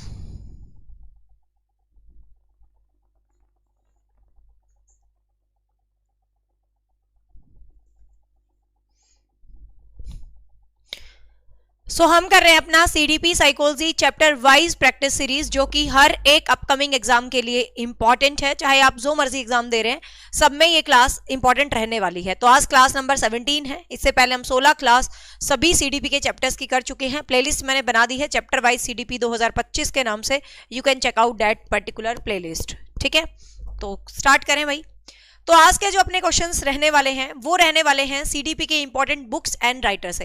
एक क्वेश्चन आपको एग्जाम में हर बार, चाहे आप कोई मर्जी एग्जाम दे रहे हो, एक क्वेश्चन आपको मिलेगा बुक और राइटर से, ठीक है। तो बुक राइटर्स की बात कर लेते हैं कि कौन सा बुक और कौन से राइटर्स हैं। आज सारे क्वेश्चंस बुक एंड राइटर्स के ही लेंगे हम, ठीक है। सो करते हैं स्टार्ट, आ जाओ फटाफट। चलो फर्स्ट क्वेश्चन है, ये क्वेश्चन जान के डाला गया है क्योंकि इसमें बहुत सारे बच्चे कंफ्यूज होते हैं, ये बुक राइटर का नहीं है बट ये क्वेश्चन मैंने जान के डाला है। Father of the modern psychology title given to whom, father of modern psychology. देखो मैंने भी इवन पढ़ाया है, बहुत सारी किताबों में भी आपको लिखा है कि फादर ऑफ मॉडर्न साइकोलॉजी, जैसे भाई मॉडर्न नेम है जेम्स, मैंने भी ऐसा करके आपको पढ़ाया था। बट ध्यान से सुनिएगा, जितने भी ऑफिशियल रिसर्च पेपर हैं वो फादर ऑफ मॉडर्न साइकोलॉजी आपको बहुत जगह विलियम जेम्स लिखा मिलेगा, ठीक है। इवन मैंने भी बहुत बार आपको विलियम जेम्स पढ़ाया भी है, ठीक है। लेकिन जो भी ऑफिशियल क्वेश्चंस पेपर सेट करते हैं, जो रिसर्च पेपर है, वो कहते हैं विलियम जेम्स को हम ह्यूमन कंसर्निंग का कह सकते हैं और बहुत से तरीकों से हम कह सकते हैं। लेकिन साइकोलॉजी में जो मॉडर्निटी लेके आए, जो एक्सपेरिमेंट लेके आए, वो सारे काम वुंट ने किए हैं। तो ध्यान रखना, अब जितने भी पेपर्स होते हैं ना सब में वुंट को ही इसका ऑफिशियल आंसर मानते हैं, तो आप वुंट ही करके आना। वुंट ऑप्शन में ना हो तो विलियम जेम्स कराना। इवन मैंने खुद भी आपको विलियम जेम्स बता रखा है और ये भी याद करवाया था कि modern James modern name, but हम चलेंगे research papers and official NCERT के साथ। तो आप ध्यान रखना, आप विलियम वुंट ही कर देना, ठीक है। विलियम वुंट ऑप्शन में है तो विलियम वुंट करके आना। विलियम वुंट ऑप्शन में नहीं है तो फिर आप आंसर विलियम जेम्स कर आना, कोई दिक्कत नहीं है, बट पहले विलियम वुंट ही करके आना। तो आंसर रहेगा बी। नेक्स्ट है, who wrote the book the principle of psychology. Principle of psychology पुस्तक है वो किस बुक एंड राइटर ही कर रहे हैं आज हम। तो सीधा फैक्चुअल क्वेश्चंस हैं, डायरेक्ट आपको लर्न करने हैं बस, ये इंपॉर्टेंट बुक्स हैं, इनमें से क्वेश्चन कवर हो जाएगा पेपर में। तो आपको बताना है कि इंपॉर्टेंट जो प्रिंसिपल ऑफ साइकोलॉजी बुक है वो किसके द्वारा लिखी गई है। द प्रिंसिपल ऑफ साइकोलॉजी जो पुस्तक है वो किसके द्वारा लिखी गई है भाई, विलियम जेम्स के द्वारा, ठीक है। द प्रिंसिपल ऑफ साइकोलॉजी जो पुस्तक है वो किसके द्वारा लिखी गई है, विलियम जेम्स के द्वारा लिखी गई है, ठीक है। मैंने खुद क्या बोला, शायद आप लोग कम सुनते हो, मैंने बोला मैंने खुद आपको विलियम जेम्स लिखवाया हुआ है आधुनिक साइकोलॉजी के फादर, इसीलिए मैंने इस क्वेश्चन को ऐड किया है कि रिसर्च पेपर है और जो साइकोलॉजिस्ट हैं वो अब कहते हैं कि विलियम जेम्स का इतना कंट्रीब्यूशन नहीं है, हम विलियम वुंट को ही कंसीडर करते हैं। तो शायद आप ध्यान से सुनते नहीं, मैंने यही बोला कि मैंने खुद तुम्हें विलियम जेम्स भी पढ़ा रखा है, लेकिन प्रायोरिटी विलियम वुंट को देना, नहीं तो विलियम जेम्स को देना। मतलब तुम समझते थोड़ा सा कम हो, है ना। इस क्वेश्चन को लेने का लॉजिक क्या है, यही तो लॉजिक था, ठीक है। द प्रिंसिपल ऑफ साइकोलॉजी पुस्तक किसने लिखी है, तो आपको ध्यान रखना है किसके द्वारा लिखी गई है प्रिंसिपल ऑफ साइकोलॉजी पुस्तक, विलियम जेम्स के द्वारा जो है लिखी गई है, आपको ध्यान रखना है। नेक्स्ट है the book Emile and education के ऊपर रिटर्न। एमिल जो बुक है मतलब शिक्षा के ऊपर है, बहुत इंपॉर्टेंट बुक है एमिल, पेपर में आ चुका है स्टेट 2021 के अंदर। एमिल जो पुस्तक है वो किसके द्वारा लिखी गई पुस्तक है, तो ध्यान रखना एमिल जो पुस्तक है वो रूसो के द्वारा लिखी गई है, ठीक है। रूसो का ये पूरा नाम दिया हुआ है, जीन जैक्वेस रूसो, ठीक है। तो रूसो के द्वारा लिखी गई है आपकी पुस्तक एमिल, जो बहुत बार डायरेक्ट एग्जाम के अंदर आती है। किसने लिखी है भाई, रूसो ने लिखी है ये पुस्तक, कौन सी भाई, एमिल, आपको याद रखना है। रूसो इज द पर्सन, देखो शिक्षा मनोविज्ञान का पिता बेशक थॉर्नडाइक है, आपको पता है, father of educational psychology Thorndike को माना जाता है, लेकिन आपको ये पूछा जाए शिक्षा में मनोविज्ञान को पहुंचाने का श्रेय, भाई शिक्षा मनोविज्ञान का भाग होनी चाहिए, तो ये बात सबसे पहले रूसो ने ही प्रस्तावित की थी, ठीक है। तो आंसर रहेगा सी। नेक्स्ट है बिहेवियरिज्म के संस्थापक जेबी वॉटसन के द्वारा लिखित पुस्तक कौन सी है, आपको बताना है कि जेबी वॉटसन ने इनमें से कौन सी लिखी है। तो यहां से आपको दो क्वेश्चन क्लियर हो जाएंगे कि बिहेवियरिज्म के जो संस्थापक है वो जेबी वॉटसन है, ध्यान रखेंगे। तो जेबी वॉटसन ने जो बुक लिखी है वो कौन सी बुक है भाई, psychology from the stand point of behaviourist, beyond freedom and dignity, mind of society या चाइल्ड ऑफ द करिकुलम। तो आपको ध्यान रखना है psychology from the stand point of behaviourist, ठीक है, psychology from the stand point of behaviourist. ये PDF already मैंने अचीवर्स एकेडमी के टेलीग्राम ग्रुप पर डाल दी है, जो अपना ऑफिशियल टेलीग्राम है, सभी बच्चे उसको जरूर ज्वाइन करके रखें, हर अपडेट उसमें मिलती है। इस महीने के अंत तक चंडीगढ़ वालों को ज्वाइनिंग दे दी जाएगी, मैंने आपको बता दिया है, चंडीगढ़ ऑफिशियल डिपार्टमेंट की स्टेटमेंट आ गई है। जो पीआरटी वाले हैं, टीजीटी वाले, पीजीटी वाले जिनका डीवी हो चुका था, चंडीगढ़ वालों को इस महीने के अंत तक ज्वाइनिंग दे दी जाएगी। तो उम्मीद करती हूं आप अपने ज्वाइनिंग मूवमेंट शेयर करेंगे, और काफी स्टूडेंट है अपने रैंक होल्डर्स के अंदर है इवन, ठीक है। तो एक तो ये खबर है आपके लिए बढ़िया, और एसएससी की वैकेंसी अभी नहीं आएंगी, ये खबर भी है बेकार ठीक है, बट परमानेंट वालों को ज्वाइनिंग दे दी जाएगी इस मंथ के लास्ट तक। कोई छुट्टी नहीं कर रहा चंडीगढ़ डिपार्टमेंट जब तक इनको ज्वाइनिंग का प्रोसेस पूरा नहीं करेंगे। तो आंसर रहेगा ए। नेक्स्ट है the book pedagogy of the oppressed, pedagogy of the oppressed written by, ये बुक किसके द्वारा लिखी गई है, पेडागोजी ऑफ द ओप्रेस्ड। तो इसको याद करना, this is the new for you. तो ये आपकी पाब्लो फियरे के द्वारा लिखी गई है, ठीक है, ये आपकी पालो फियरे के द्वारा लिखी गई पुस्तक है, कौन सी भाई, पेडागोजी ऑफ द ओप्रेस्ड, ठीक है, pedagogy of the oppressed written by Paulo Freire. Important one है, मेक श्योर याद रखेंगे, इंपॉर्टेंट क्वेश्चन है। हाँ, thank you so much Kavita. Psychology की बुक में मेरे सब कुछ है, ये चैप्टर है, मुझे चैप्टर का नाम तो ध्यान नहीं है कौन सा है, बट मैंने बहुत अच्छे तरीके से सारी बुक इंपॉर्टेंट उसमें कंसीडर की हुई है। Who is the author of the book childhood and the society, childhood and the society के लेखक कौन है, तो आपको ध्यान होना चाहिए चाइल्डहुड एंड द सोसाइटी, इसके अंदर एरिक एरिक्सन ने अपनी 8 अवस्थाओं की बात की है, ठीक है। तो एरिक एरिक्सन ने अपनी 8 अवस्थाओं की बात की है, चाइल्डहुड एंड सोसाइटी। तो यहां पर एरिक एरिक्सन रहेगा इसका आंसर, ध्यान रखेंगे। चाइल्डहुड एंड सोसाइटी कोरिलेट थोड़ा थोड़ा करते जा सकते हैं भाई, सोसाइटी की बात बचपन से लेके पूरा सोसाइटी तक जोड़ने की 8 स्टेजेस की बात एरिक एरिक्सन ने की है। तो childhood and the society book written by Erik Erikson, ठीक है, तो एरिक एरिक्सन की है ये बुक, याद रखेंगे। नेक्स्ट है ये क्वेश्चन तो अभी एस्टेट 2022 के अंदर भी आया था, टीजीटी के अंदर था शायद ये क्वेश्चन। फ्रेम्स ऑफ माइंड, एक क्वेश्चन आता है आपको एग्जाम में बुक राइटर का, और एक क्वेश्चन आता है स्टेटमेंट का, ठीक है। बाकी 28 क्वेश्चन वो आते हैं जो तुम कंटेंट में पढ़ते हो, लेकिन स्टेटमेंट और बुक राइटर में से हमेशा एक ही आता है, किसी पेपर में स्टेटमेंट डाल देंगे, किसी में बुक राइटर डाल देते हैं, मतलब इन दोनों में से ऐसा रहता है। कई बार स्किप कर देते हैं बट मोस्टली डाल देते हैं।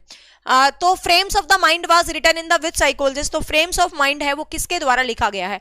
तो ध्यान होना चाहिए, ये क्वेश्चन तो मैंने तुम्हें हार्वर्ड गार्डनर का बहुबुद्धि सिद्धांत बताया, यस सबका आंसर सही है, हार्वर्ड गार्डनर का बहुबुद्धि सिद्धांत बताया, तब भी मैंने आपको एक क्वेश्चन बताया था frames of mind. Thank you so much giving me the 4 star and 5 star rating. लेकिन तुम यहाँ लाइव क्लास में तो मुझे 4 स्टार 5 स्टार रेटिंग देते रहते हो। अरे भाई तुम अचीवर एकेडमी ऐप को खोल के गूगल प्ले स्टोर में वहां पर रेटिंग करा करो, कम से कम कोई नया बच्चा विजिट करता है उसको पता तो चले क्वालिटी का है। वहां रेटिंग किया करो, जहां पर बुक है वहां रेटिंग किया करो। तुम लाइव सेशन में तो इतनी रेटिंग करते रहते हो और ये लाइव सेशन के बाद ही खत्म हो जाती है है ना, ऐप के ऊपर रेटिंग किया करो। तो फ्रेम्स ऑफ माइंड, तो फ्रेम्स ऑफ माइंड जो पुस्तक है तो मैंने तुम्हें बताया था जिसके अंदर बहुबुद्धि सिद्धांत का जिक्र है। तो बहुबुद्धि सिद्धांत का जिक्र है, ये कहते ही आपके पास आ जाना चाहिए पॉइंट, ठीक है। तो आपके पास पॉइंट आ जाना चाहिए कि ये किसकी लिखी हुई है भाई, हार्वर्ड गार्डनर की, ठीक है। तो फ्रेम्स ऑफ माइंड किसकी लिखी हुई है, हार्वर्ड गार्डनर की, हार्वर्ड गार्डनर की लिखी हुई है फ्रेम्स ऑफ माइंड, आंसर रहेगा ए। नेक्स्ट है, who is the author of the book educational psychology. ये तो नाम से ही क्लियर हो जाना चाहिए तुम्हें एजुकेशनल साइकोलॉजी देखते हुए। एजुकेशनल जो साइकोलॉजी पुस्तक है तो वो किसकी लिखी हुई है भाई, आपके थॉर्नडाइक की। एजुकेशनल जो साइकोलॉजी पुस्तक है तो वो किसकी लिखी हुई है भाई, तो वो आपकी थॉर्नडाइक, जो फादर ऑफ एजुकेशनल साइकोलॉजी। तो एजुकेशनल साइकोलॉजी के फादर हैं थॉर्नडाइक, तो ये पुस्तक भी किसकी लिखी हुई है, थॉर्नडाइक की लिखी हुई है, आपको ध्यान रखना, आंसर रहेगा बी। नेक्स्ट है, बच्चों में भाषा और विचार पुस्तक किसने लिखी है, लैंग्वेज एंड थॉट्स, ठीक है। Language and thoughts in children, book का नाम ही है language and thoughts in children. ये बुक है जो किसके द्वारा लिखी गई है, language in thoughts in children. तो language and thoughts in children, तो बच्चों के अंदर लैंग्वेज, उसकी थॉट्स, ये बातें किसने लिखी है भाई, रशियन साइकोलॉजिस्ट लेव वाइगोस्की ने, ठीक है। तो ये बात किसके द्वारा लिखी गई है, लेव वाइगोस्की के द्वारा लिखी गई है। कविता मेरी आवाज बहुत भरपूर आती है, मतलब बहुत ज्यादा आती है, कृपा करके अपने मोबाइल फोन को चेक कीजिए, ठीक है। मेरी आवाज में कोई दिक्कत नहीं होती, मेरी आवाज तो बहुत फुल आती है। ये बातें किसने लिखी है भाई, रशियन साइकोलॉजिस्ट लेव वाइगोस्की, ठीक है। कृपा करके अपने मोबाइल फोन को चेक कीजिएगा, ठीक है। तो बच्चों में भाषा और विचार पुस्तक किसकी लिखी हुई है भाई, लेव वाइगोस्की की लिखी हुई है, भाषा और विचार, ठीक है। तो लेव वाइगोस्की के द्वारा है, रशियन साइकोलॉजिस्ट थे, ये ध्यान रखेंगे। नेक्स्ट है, ये क्वेश्चन तो बहुत आसान है, बच्चे को अब तक इस क्वेश्चन को रट जाना चाहिए, मेरे बिना बताए आंसर कर दो भाई फटाफट। हायरार्की ऑफ नीड्स, पदानुक्रम का सिद्धांत, इसके ऊपर पूरी थ्योरी या बुक किसने प्रतिपादित की है, ये तो बिना बताए बता दो, ये तो तुम्हें रट गया होगा। ये अब्राहम मैस्लो ने किया है, कार्ल रोजर्स ने किया है, सिगमंड फ्रायड ने किया है, या अल्बर्ट वंडूरा ने किया है। तो कब किया है, कब हुआ भाई ये, तो ये 400 के होते ही तुम्हारी एस्टेट की डेट आ जाएगी, बस मैंने बता दी, ठीक है। तो आंसर क्या रहेगा, अब्राहम मैस्लो, ठीक है। आंसर क्या रहेगा, अब्राहम मैस्लो। तो आंसर यहां पर रहने वाला है 1। नेक्स्ट है, the book experiential learning, important है, एसेट में 2 बार ये क्वेश्चन आ चुका है, 2 टाइम्स। एक बार 2018 के पेपर में क्वेश्चन था और एक बार आई थिंक 2020 के पेपर में, कोविड के बाद जो पेपर हुआ था उसके अंदर भी ये सेम क्वेश्चन था। तो आपको बताना है कि एक्सपीरियंशियल लर्निंग, ये आपका अनुभवात्मक अधिगम, ये बुक किसके द्वारा लिखी गई है। तो एक्सपीरियंशियल लर्निंग या अनुभवात्मक बुक, DSSB में भी आया था ये क्वेश्चन, ये किसके द्वारा लिखी गई बुक है भाई, डेविड कॉल्ब, ठीक है। डेविड कॉल्ब के द्वारा लिखी हुई है, ये कॉल्ब की थ्योरी बोलते हो आप इसको, ठीक है। तो डेविड कॉल्ब के द्वारा लिखी हुई है ये बुक, यस आंसर रहेगा 1। जिन्होंने भी 1 आंसर दिया है शाबाश। तुम ये ABCD लिखते रहते हो ना, मुझे तुम्हारा कुछ समझ नहीं आता, तुम ये लिखा करो 14 नंबर के आगे, ताकि मुझे पता चले तुम इसी क्वेश्चन का आंसर दे रहे हो। कुछ भी लिखते रहेंगे ABCD, मुझे क्या पता तुम किस क्वेश्चन का उत्तर दे रहे हो, हैं। हाँ, ये सही मानूंगी मैं इसको, जिसने ये इस नाम से कमेंट आया ना, क्रेज विद सिस्टर्स, ना इसका तो गलत है, अरे मस्ती करके कुछ था नाम, उसका सही था पहला आंसर, डेविड कॉल्ब। चलो नेक्स्ट है, the meaning of education was written by, the meaning of education पुस्तक किसके द्वारा लिखी गई है। मीनिंग ऑफ एजुकेशन, शिक्षा का क्या मतलब है, शिक्षा क्या होती है, शिक्षा के कितने ध्रुव होते हैं, तो ये बातें कौन करता है भाई आपका, ये बातें कौन करता है आपका, जॉन डीवी, ठीक है। ये बातें कौन करता है, जॉन डीवी करता है। जॉन डीवी ने शिक्षा के 3 ध्रुव बताए हैं, 3 पोलर्स बताए हैं, एक टीचर होता है, एक स्टूडेंट होता है, और एक करिकुलम जो हम पढ़ रहे हैं आपका इंडेक्स पाठ्य पुस्तक, मतलब कंटेंट भी बहुत जरूरी जरूरी है ना, खाली मैं और तुम क्या करेंगे, है ना, जब हमारे पास कुछ पढ़ने पढ़ाने को नहीं होगा तो मैं और तुम क्या काम आने वाले हैं, समझ रहे हो। एडम्स इज द पर्सन, ये भी एस्टेट में आया था question, Adams is the person जिसने कहा था शिक्षा के दो ध्रुव हैं, ठीक है, शिक्षा के दो ध्रुव हैं, ये बात एडम्स ने बताई थी। वो कहता है शिक्षा में एक टीचर होता है, एक स्टूडेंट होता है। तो जॉन डीवी कहता है भाई टीचर स्टूडेंट क्या कर लेंगे जब पढ़ाने को कुछ नहीं होगा, तो सही बात है, तुम मेरी क्या सुनोगे जब मेरे पास कुछ होगा ही नहीं पढ़ाने को, है ना, फिर तुम क्यों ही आओगे ज्वाइन करने क्लास। तो इसने शिक्षा के तीन ध्रुव बताए थे, तो ध्यान रखेंगे the meaning of education book written by John Dewey. Next है Who is the author of the book Psychology of the Unconscious? इसको थोड़ा सा ध्यान से करना है, Psychology of the Unconscious। हाँ, education is bipolar process, this is statement by Adams, and education is tripolar process, this is statement by John Dewey, ठीक है। हाँ, रेनू पूछ रही है क्या पीजीटी के 30 नंबर में काम आएंगे। तुम्हें पता है पूरे यूट्यूब पर पीजीटी की साइकोलॉजी मैं ही पढ़ाती हूँ, चुपचाप पढ़ ले, सारे काम आएंगे, ठीक है। साइकोलॉजी ऑफ अनकॉन्शियस पुस्तक के लेखक कौन है, तो इस क्वेश्चन को थोड़ा सा ध्यान से करिएगा। Sigmund Freud, Carl Jung, Alfred Adler या एरिक एरिक्सन। मुझे पता था अनकॉन्शियस देखते ही तुमने तो सिगमंड फ्रायड उत्तर चिपका देना इसका। सिगमंड फ्रायड ने अनकॉन्शियस माइंड की बात की थी। सिगमंड फ्रायड ने जो बुक लिखी थी उस बुक का नाम था इंटरप्रिटेशन ऑफ ड्रीम, जिसके अंदर उसने अनकॉन्शियस माइंड और इन सब की बातें बताई थी। सिगमंड फ्रायड ने साइकोलॉजी ऑफ अनकॉन्शियस नाम से किताब नहीं लिखी थी, ये बुक राइटर्स की बात चल रही है। ये सिगमंड फ्रायड के शिष्य ने लिखी थी जिसका नाम था कार्ल जुंग, ठीक है, जिसका नाम था कार्ल जुंग। अनकॉन्शियस देखते ही मतलब सीधा नीरू शर्मा ने एकदम सही आंसर किया है, जिसका नाम है कार्ल जुंग, ठीक है। इसने लिखी थी ड्रीम ऑफ इंटरप्रिटेशंस, जिसके अंदर इसने अनकॉन्शियस माइंड की बात बताई थी। लेकिन ये बुक पर्टिकुलर, इस बुक का टाइटल जो है ये किसने लिखी थी भाई, कार्ल जुंग ने लिखी थी। इसका शिष्य ही तो था, साथ ही रहते थे ये, फिर बाद में इसको छोड़ के भाग गया था जब इसने वो साइको एनालिटिकल थ्योरी की 5 स्टेजेस दी थी। तो कहता यार ये तू तो ज्यादा ही सेक्सुअल हो रहा है, बच्चों के साथ भी चल, मैं तेरे को छोड़ के भागता हूं, फिर ये इसको छोड़ के चला गया था, ठीक है।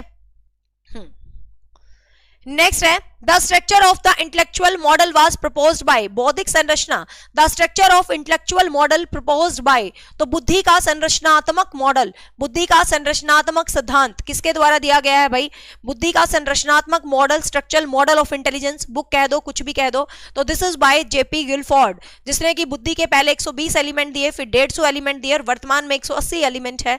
लेकिन आपके पेपर में 120 वाला ही ऑप्शन माना गया था, वो ये नहीं पूछता वर्तमान में कितने हैं, वो सिंपल देता है जेपी गिलफोर्ड के बुद्धि में कितने एलिमेंट है, और वो 120 को ही सही मानता है जो प्रारंभिक है। यदि वो वर्तमान करके क्वेश्चन दे और 180 ऑप्शन दे तो फिर 180 कराना बात अलग है, ठीक है। तो आंसर रहेगा ए। नेक्स्ट है माइंड इन सोसाइटी पुस्तक के लेखक कौन है, माइंड इन सोसाइटी, सोसाइटी में जब भी दिमाग घुमा रहा है, तो ध्यान रखना सोसाइटी में जब भी दिमाग घुमा रहा है तो या तो एरिक्सन घुमा रहा है या वाइगोस्की घुमा रहा है, ठीक है। तो माइंड इन सोसाइटी जो बुक है वो किसकी लिखी हुई है, लेव वाइगोस्की की है, ठीक है। तो माइंड इन सोसाइटी जो बुक है वो किसकी लिखी गई है भाई, लेव वाइगोस्की के द्वारा लिखी गई है। कौन सी पुस्तक, माइंड इन सोसाइटी, ठीक है। नेक्स्ट है इंटरप्रिटेशन ऑफ ड्रीम, आ गया, अब इसका उत्तर दे दो। Interpretation of dream book written by, तो इंटरप्रिटेशन ऑफ ड्रीम जो है पुस्तक किसने लिखी थी भाई, तो ये बुक आपकी लिखी थी किसने भाई, सिगमंड फ्रायड ने, ठीक है। Interpretation of dream, this book written by Sigmund Freud, तो ये किसने लिखी थी भाई, सिगमंड फ्रायड के द्वारा लिखी गई थी। ये सारे सही आंसर कर रहे हो।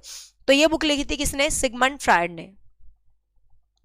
नेक्स्ट है the book beyond freedom and dignity was written by, the book beyond freedom and dignity, तो बियॉन्ड फ्रीडम एंड डिग्निटी ये जो बुक है ये किसके द्वारा लिखी गई है भाई, तो ये बुक लिखी गई है आपकी बीएफ स्किनर के द्वारा। अभी इनमें कोई शॉर्टकट नहीं चलेगा, बुक नेम है तो जस्ट रिमेंबर ही करना है आपको।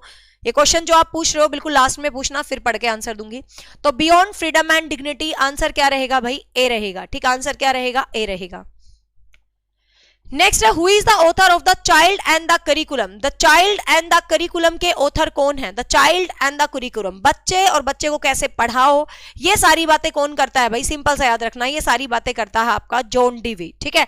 तो the child and the curriculum book written by John Dewey, ठीक है। चाइल्ड एंड द करिकुलम जो बुक है वो किसके द्वारा लिखी गई है, जॉन डीवी के द्वारा जो है लिखी गई है। कौन सी बुक भाई, चाइल्ड एंड द करिकुलम, तो आंसर रहेगा ए।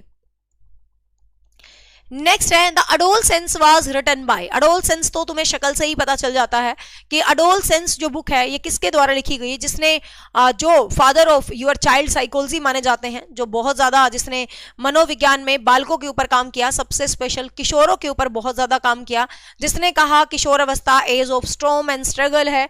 तो ये बात आपकी किसने बोली है भाई? स्टैनले हॉल ने। ठीक है, तो अडोलसेंस पुस्तक के जो लेखक हैं वो कौन है? Stanley hall. ठीक है, अडोलसेंस पुस्तक के लेखक कौन है भाई? स्टैनले हॉल है। आंसर रहेगा ए। नेक्स्ट है who developed the concept of the cognitive development theory. संगठनात्मक विकास सिद्धांत के संस्थापक कौन है, या संगठनात्मक विकास सिद्धांत से संबंधित पुस्तक किससे संबंधित है? तो just remember the one person only and only one, that is your प्याजे। ठीक है, जीन प्याजे। जैसे खाने में प्याज बिना नहीं सरता, तो उसी तरीके से साइकोलॉजी में प्याजे बिना नहीं सरता भाई। प्याजे, वाइगोस्की, कोहलबर्ग, ऐसे रट लेना जैसे पागल रटते हैं ना मतलब किसी चीज के पीछे पड़ जाते हैं, तो तुम ऐसे ही प्याजे, कोहलबर्ग और वाइगोस्की के पीछे पड़ जाना, पेपर में क्वेश्चन जरूर आएंगे, पहले बता रही हूं। ठीक है, तो यहां पर आंसर क्या रहेगा भाई? जीन प्याजे रहेगा। नेक्स्ट है यूजेनिक्स के जनक के रूप में किसे माना जाता है? Who is regarded as the pioneer of the eugenics. Eugenics के पायनियर के रूप में किसके मानते हैं? यूजेनिक्स मतलब एक जैसे कहते हैं ना गागर में सागर भरने वाली टाइप की जो साइकोलॉजी है उसके ऊपर काम किया था, तो वो किसने काम किया था भाई? वो आपका काम किया था फ्रांसिस गाल्टन ने। ठीक है, वो किसने काम किया था भाई? Francis Galton. तो यूजेनिक्स के जनक के रूप में किसे माना जाता है? यूजेनिक्स मतलब कहते हैं ना भाई इसने एक ऐसा राइटिंग स्टाइल चलाया था जो शॉर्ट्स में बहुत कुछ कहने वाला था, तो ये कौन थे भाई? फ्रांसिस गाल्टन थे, आपको ध्यान रखना। चार्ल्स डार्विन का भी देख लेना, ओरिजिन ऑफ स्पीसीज, ये भी क्वेश्चन कई बार आया है, ओरिजिन ऑफ स्पीसीज। तो ओरिजिन ऑफ स्पीसीज जो पुस्तक थी वो किसकी थी? Charles Darwin. ये आई थिंक 2022 में आया था। Origin of species Charles Darwin की लिखी हुई पुस्तक है। Next the term nature versus nurture debate was first introduce. जो टर्म है नेचर वर्सेस नर्चर, मतलब वो कहती है हेरिडिटिकल और एनवायरमेंट, मनुष्य का विकास होता है। तो ये जो डिबेट है ये किसके द्वारा दी गई डिबेट है?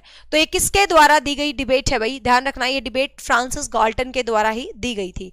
ठीक है, तो ये डिबेट किसके द्वारा दी गई है? फ्रांसिस गाल्टन के द्वारा ही दी गई थी ये डिबेट, आपको ध्यान रखना है, फ्रांसिस गाल्टन के द्वारा। ठीक है।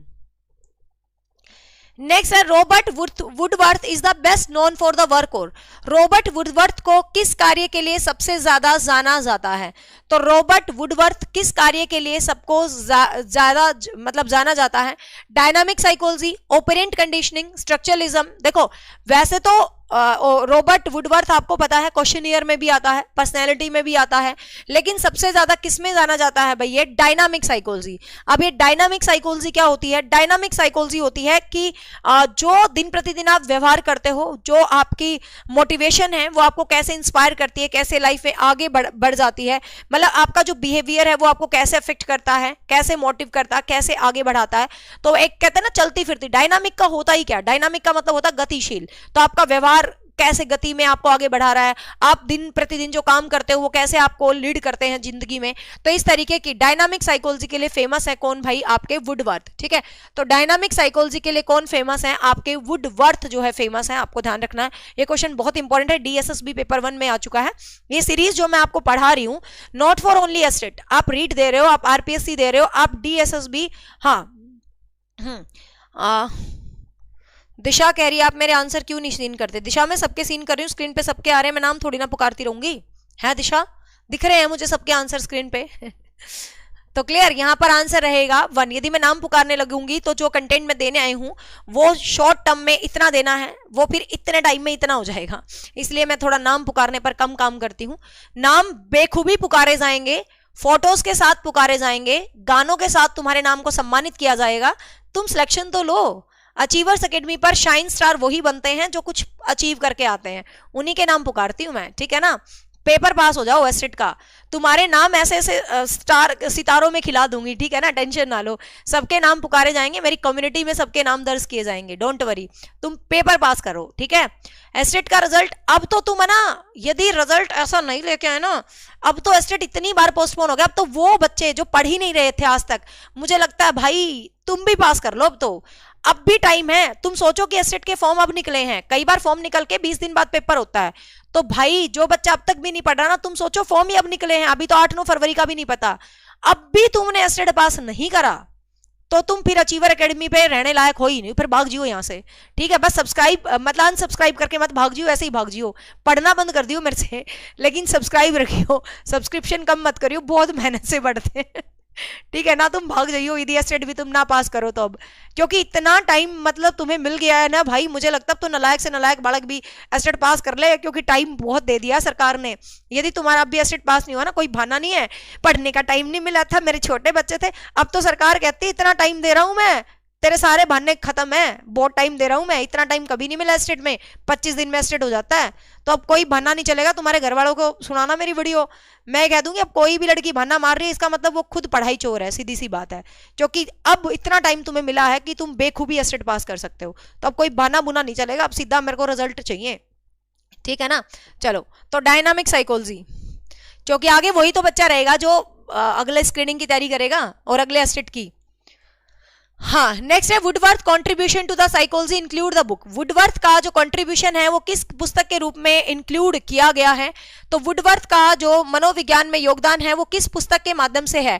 डायनामिक साइकोलॉजी का तो कॉन्सेप्ट है, बुक की बात कर लेते हैं, ठीक है। हाँ, मेरे को ये भी पता है जब ज्यादा टाइम मिलता है ना तो वहां पर माइंड खराब भी होता है और डाइवर्ट भी होता है और टाइम वेस्ट भी होता है और वो लगन भी कम हो जाती है, ये रियलिटी है।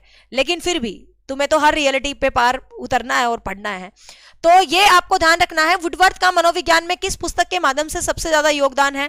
तो एक्सपेरिमेंटल साइकोलॉजी, वो था एक्सपीरियंशियल लर्निंग, कंफ्यूज मत होना, एक्सपीरियंशियल लर्निंग आपका कोल्ब का था, डेविड कोल्ब का, ठीक है। और यहां पर है experimental psychology. My dear students, make sure ये डिफरेंस आपको याद रहे, ठीक है। तो ये है एक्सपेरिमेंटल साइकोलॉजी, क्लियर। तो ये क्या है? Experimental psychology. हाँ, तो आंसर रहेगा बी। नेक्स्ट है फ्रांसिस गाल्टन की पुस्तक 2023 का पीजीटी का पहला ही क्वेश्चन है ये, 2023 एस्टेट पीजीटी का पहला ही क्वेश्चन है, hereditary genius.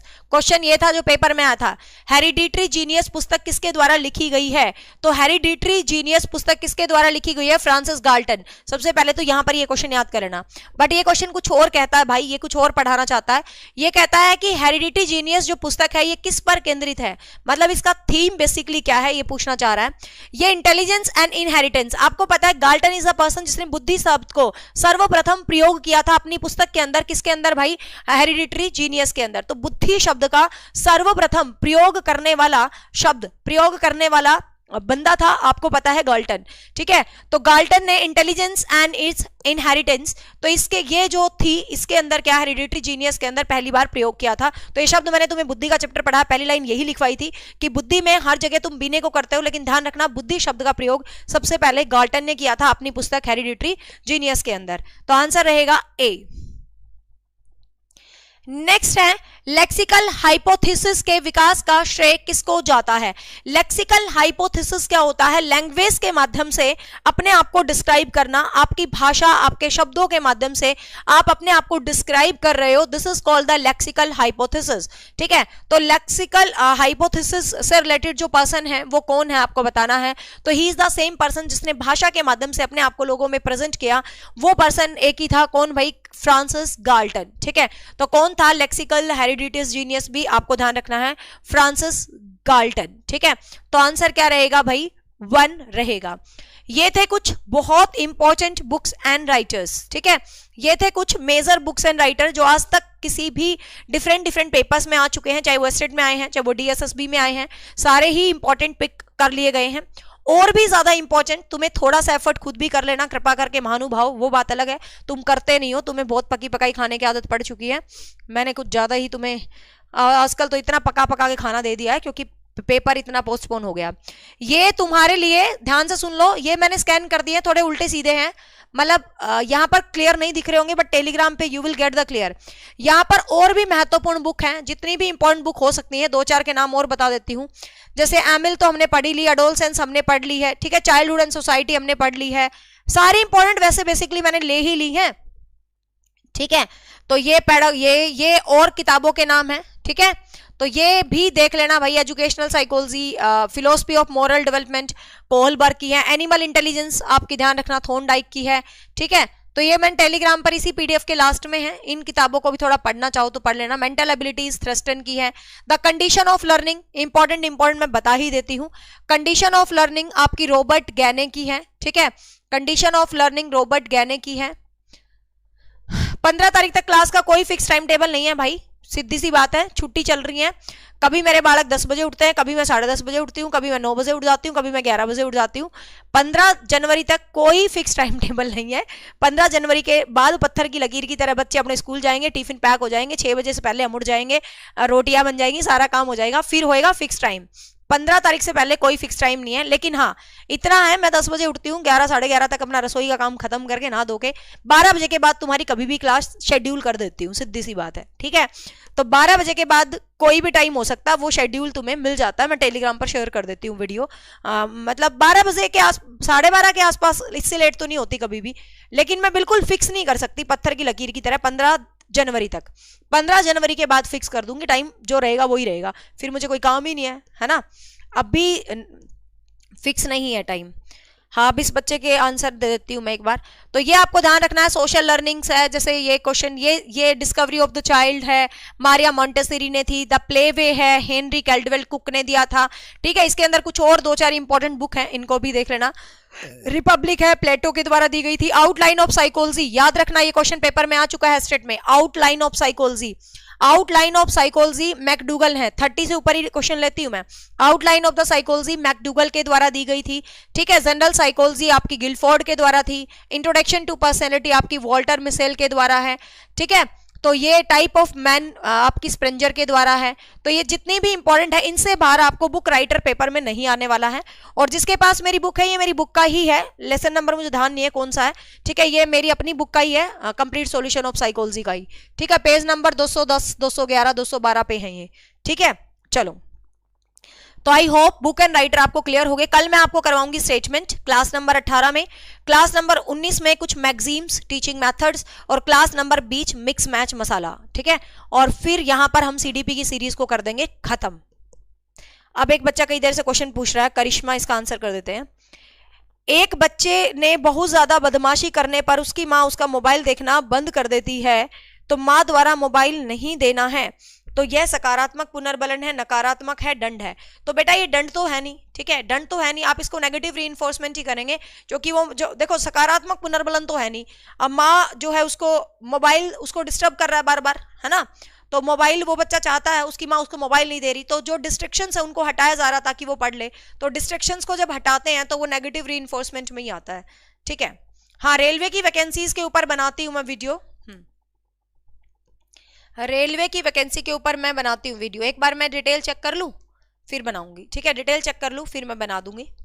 Time table fix ही है, मजाक की 100 बातें हैं, मैं उठ जाती हूँ टाइम से, ठीक है ना। 12 बजे के बाद ही होती है ये सुबह वाली क्लास, और शाम वाली तो फिक्स है ही 8:30 बजे। शाम वाली तो पत्थर की लकीर की तरह फिक्स है 8:30 बजे, ठीक है। सुबह वाली का 12 का 12:15 हो जाता है, 12:15 का 12:30 हो जाता है, वो उस डिमांड पे होता है, बच्चे क्या खाना बनवा रहे हैं, उस डिमांड पे वो टाइम इधर उधर हो जाता है नहीं तो।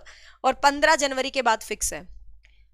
चलो ठीक है भाई, बाकी तुम्हें सीरीज कैसी लग रही है भाई? सीरीज खत्म हो रही है, उसका दुख हो रहा है नहीं हो रहा, मजा आ रहा है पढ़ने पढ़ाने में? कमेंट कर दिया करो। Bye bye, take care, have a nice day. मिलते हैं रात को 8:30 बजे। रेलवे वाला बताती हूँ तुम्हें।